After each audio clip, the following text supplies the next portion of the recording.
Porque ao homem que é bom diante de Deus, Deus dá sabedoria e conhecimento e alegria, mas ao pecador dá trabalho, para que ele ajunte e amontoe e o dê ao bom perante a sua face.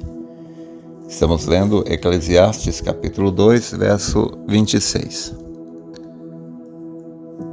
Essa escritura não quer dizer absolutamente que a pessoa que agrada a Deus não tem problemas. Não é isso não.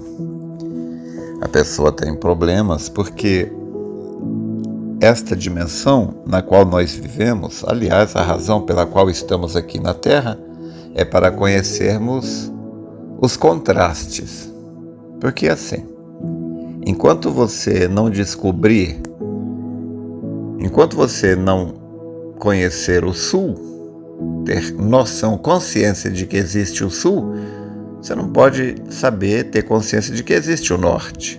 Você pega uma criança, um bebezinho, ele nunca estudou os pontos cardeais, ele não sabe que existe Norte, Sul, Leste, Oeste. Ele não sabe que existe o Sul. Então, ele não sabe que existe o Norte. Ele não sabe que existe o mal. Por isso, também, ele não sabe que existe o bem. Ele não sabe que existe a morte.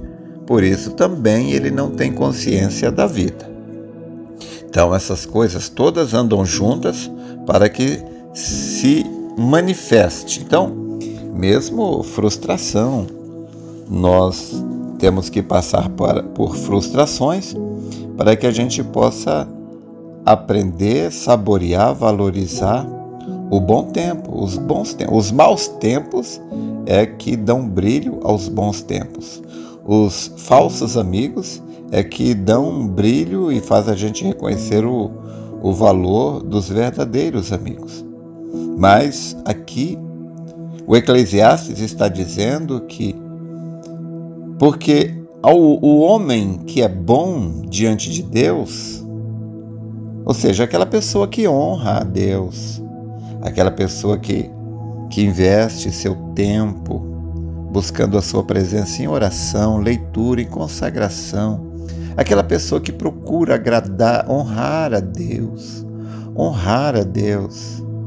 Então, para essa pessoa, Deus dá sabedoria, dá conhecimento e alegria, mas para o pecador dá trabalho. Então, sabendo disto,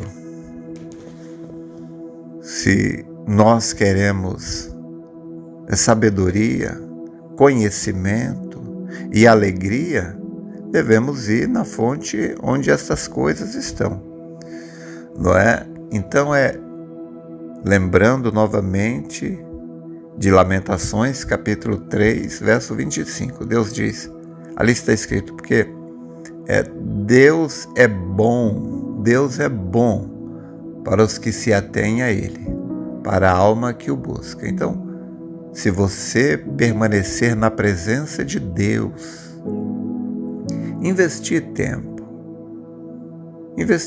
você tirar ali um tempo para orar, passar ali 1 hora, 2 horas ou mais orando, Deus vai se agradar de você. Não, porque se a gente não determinar um tempo, nossa oraçãozinha vai ser só de bom dia, Jesus, obrigado por essa noite. Então, quando acaba o dia, boa noite, Jesus, obrigado pelo dia que passou. Mas a gente não obtém as verdadeiras bênçãos de Deus. O profeta disse, muita oração, muita bênção. Pouca oração, pouca bênção. Então, nós é que escolhemos o quanto nós queremos ser abençoados através do nosso tempo, do investimento do nosso tempo. Eu sempre comento o Salmo 112, né? Salmo 112, eu acho maravilhoso. Diz assim, louvai ao Senhor, bem-aventurado o homem que teme ao Senhor né? Quem teme ao Senhor é quem tem temor de Deus. Quem teme ao Senhor e que em seus mandamentos tem grande prazer. A sua descendência será poderosa na terra, a geração dos justos será abençoada, fazenda e riqueza haverá na sua casa, e a sua justiça permanece para sempre. Então, estes são os benefícios, os privilégios de quem tem grande prazer na lei do Senhor e em seus mandamentos, né, medita.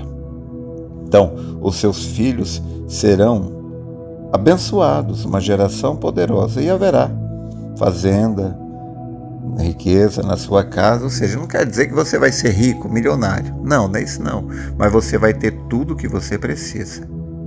Porque Davi disse, fui jovem, hoje sou velho, mas eu nunca vi o justo mendigar o pão, nem a sua descendência desamparada. Então, Deus tem uma bênção para cada filho, para cada filha de Deus. Olha o que Deus deu para Abraão. Abraão, mesmo escolhendo o caminho mais difícil, Ló pegou o caminho mais fácil, Abraão ficou no caminho difícil, lá no deserto, nas terras áridas. Mas olha só o que Deus deu para Abraão e o que Deus deu para Ló. Para Ló, o que Ló recebeu? Foi lá para Sodoma e aí foi sendo sequestrado. Ele com sua mulher, seus filhos e tudo. E Abraão? Abraão foi tão abençoado por Deus. Abraão tinha 318 empregados, 318 servos. Pensa o quanto Deus havia abençoado este homem. E quando Ló precisou de ajuda, foi Abraão que foi lá socorrer a Ló. Então, mas qual é a diferença? A grande diferença foi que Abraão agradou a Deus. Então, volto para Eclesiastes 2:26. Porque ao homem que é bom diante dele, Deus dá sabedoria e conhecimento e alegria, mas ao pecador dá trabalho, para que ele ajunte e amontoe e o dê ao bom perante a sua face. Então, o que nós precisamos é ser agradáveis a Deus. É o que Josué disse para Israel. Israel estava diante da terra prometida. Pense nisto. Eles haviam chegado lá, cruzado todo o deserto. Mas aqueles homens que foram lá, os 10 espias, voltaram desanimando o povo. E o povo ficou desanimado e começou a murmurar. Josué tentou ainda salvar o povo. Josué disse, se Deus se agradar de nós, ele nos porá lá. Mas Deus não se agradou do povo por causa da murmuração. E Deus não os pôs lá. Mas Deus colocou Josué e Calebe lá, porquanto neles houve outro espírito. Foi o que disse Deus. Que haja em mim, em você, um outro espírito, um Espírito Santo, um espírito que agrada a Deus, um espírito humilde, submisso, está sempre pronto para honrar e servir a Deus e percorrer o caminho que Ele colocou diante de nós. O profeta disse na mensagem Esmirna algo tremendo. O profeta disse, olha, Ele pode nos entregar à morte, né, como fez com Paulo. Ele pode nos entregar a provas difíceis, como foi com Jó. Ele pode fazer qualquer coisa, Ele é Deus. Mas tudo tem um propósito. Nem eu, nem você, nenhum de nós vai sofrer, passar por aflições que não tenham uma razão de ser, que não tenham um significado, que não tenham um sentido. O profeta disse, se Deus nos entregasse ao sofrimento inútil, sem nenhuma razão, Ele seria autor da frustração e não da paz. Mas Ele não é autor da frustração.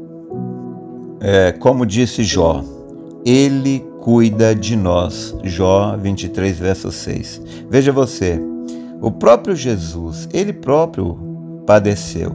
Ele aprendeu a obedecer por aquilo que padeceu. Ele verdadeiramente foi aperfeiçoado por aquilo que padeceu. Hebreus, capítulo 5, versos 8 e 9.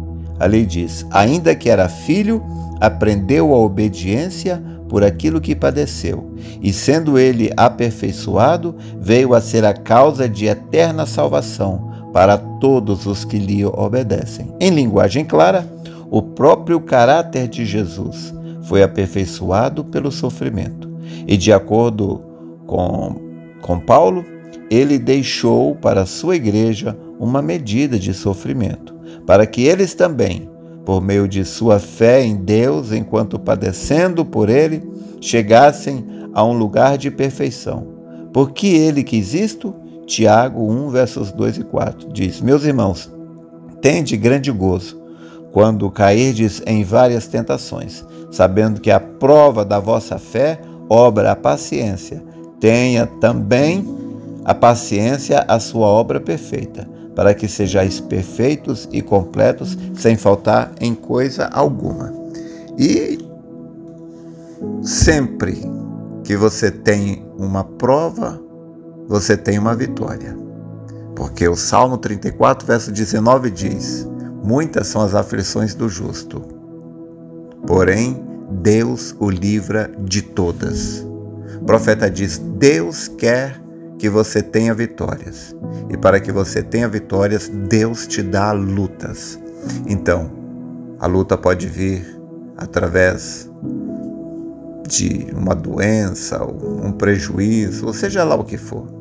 Mas você fique no seu posto do dever, honrando a Deus, agradando a Deus, e Ele te recompensará.